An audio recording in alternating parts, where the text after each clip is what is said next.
Imagine a battlefield where the unyielding Spartan phalanx met the disciplined Roman legion. One forged through brutal individual trials, the other through relentless collective drills. But if these two ancient powerhouses clashed, whose training would truly stand the test of ultimate combat? Prepare to uncover the secrets of two legendary military machines and discover which discipline reigned supreme. Hey everyone, welcome back to the Nightforge, history buffs and warriors at heart.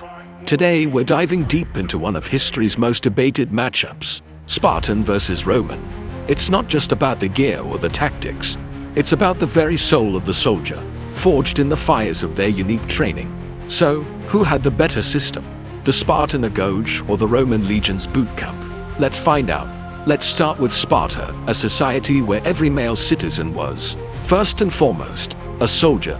Their journey began at the tender age of 7, when they were taken from their families and enrolled in the Agoge. This wasn't just a school, it was a brutal, all-encompassing system designed to strip away individuality and create the perfect warrior. From day one, life in the Agoge was harsh. Boys were kept perpetually underfed to encourage them to steal food. Getting caught didn't mean punishment for stealing, but for being clumsy enough to be discovered. This taught cunning, resourcefulness, and stealth. They were trained barefoot, in all seasons, to harden their feet, and were given only a single cloak to wear year-round, forcing them to endure extreme cold and heat. This wasn't just physical, it was a psychological hardening, creating men who were indifferent to pain and discomfort. Physical training was relentless. They learned to run, wrestle, and throw the javelin and discus. They practiced tirelessly with the dory, their long spear, and the hoplon, their heavy bronze shield.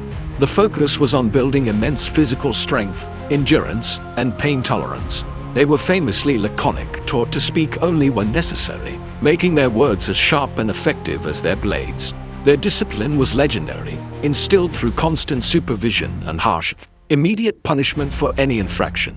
The goal was simple: create an indomitable warrior who valued the state above his own life. By the time a Spartan graduated from the Agoge, he was a living weapon, a master of individual combat and a seamless part of the fearsome Spartan phalanx. Now, let's march over to Rome. The Roman military machine was different. While the Spartans trained an elite class of citizen soldiers, Rome built a massive professional army from a vast and diverse population.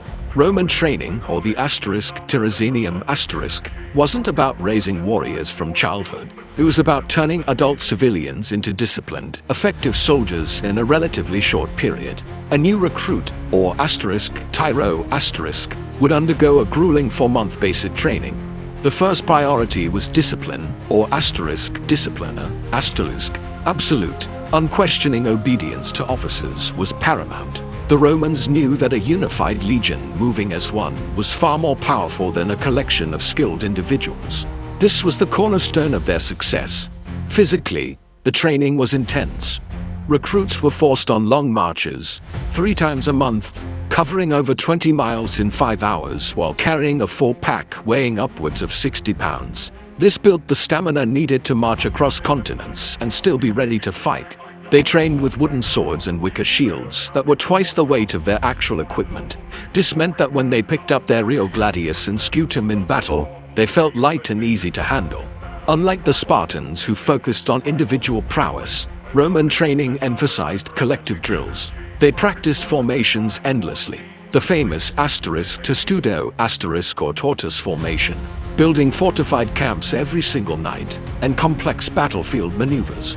Every legionary knew his exact role. He wasn't just a fighter, he was a sapper, an engineer, and a builder. This versatility made the Roman army incredibly adaptable, able to conquer and hold vast territories. The centurions, the backbone of the legion, were strict taskmasters using the Bitus a vine staff, to enforce discipline. It was a system built on professionalism, engineering, and unit cohesion. So, let's put them on the hypothetical battlefield. We have the Spartan, a master of one-on-one combat, a warrior citizen bred for war since birth, embodying raw grit and unparalleled physical toughness. And we have the Roman legionary, a professional soldier, a master of teamwork, tactical flexibility, and military engineering. In a small-scale skirmish, one-on-one or in small groups, the Spartan's superior individual fighting skills would likely give him the edge. His entire life was a preparation for this moment. He's stronger, tougher, and has been handling his weapons since he was a boy. The average legionary, while a tough professional, might struggle against such a specialized warrior. Spartan phalanx, a wall of bronze and iron, would be incredibly difficult to break in a head-on charge. However, warfare is more than just a single battle. This is where the Roman advantage becomes clear. The Roman command structure was more sophisticated. A Roman general had more tactical options than a Spartan king. While the phalanx was powerful, it was also rigid. It was vulnerable to flanking maneuvers, something the Romans excelled at. The Romans could use their auxiliary troops at cavalry to harass the phalanx, disrupt its formation, and attack its unprotected sides and rear. Furthermore, the Roman legion was a self-sustaining engine of conquest. Their ability to build fortified camps every night meant they could operate deep in enemy territory securely. They could wage a war of attrition, something the small Spartan state could never sustain.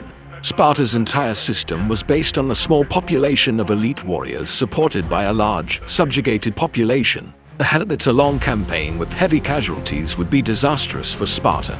Rome, on the other hand, could absorb losses and replenish its legions from a vast pool of citizens and non-citizens eager for the rewards of service. So, who had the better training?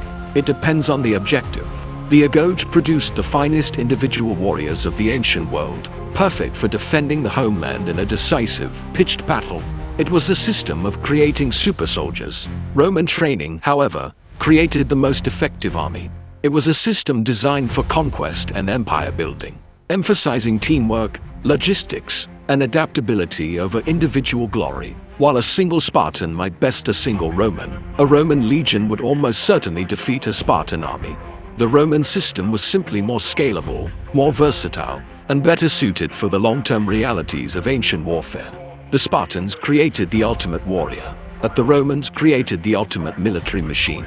The Spartan grit was legendary, a product of a society wholly dedicated to war. But the Roman precision, their discipline, engineering, and logistical genius, is what ultimately conquered the known world. The training that crafted the legends in Sparta was unsparing, but the training that forged the Roman legions built an empire that lasted for 1,000 years. What do you think? Would Spartan discipline crumble before Roman tactics, or could the sons of Lycurgus have held the line? Let me know your thoughts in the comments below. It's one of history's greatest what-ifs.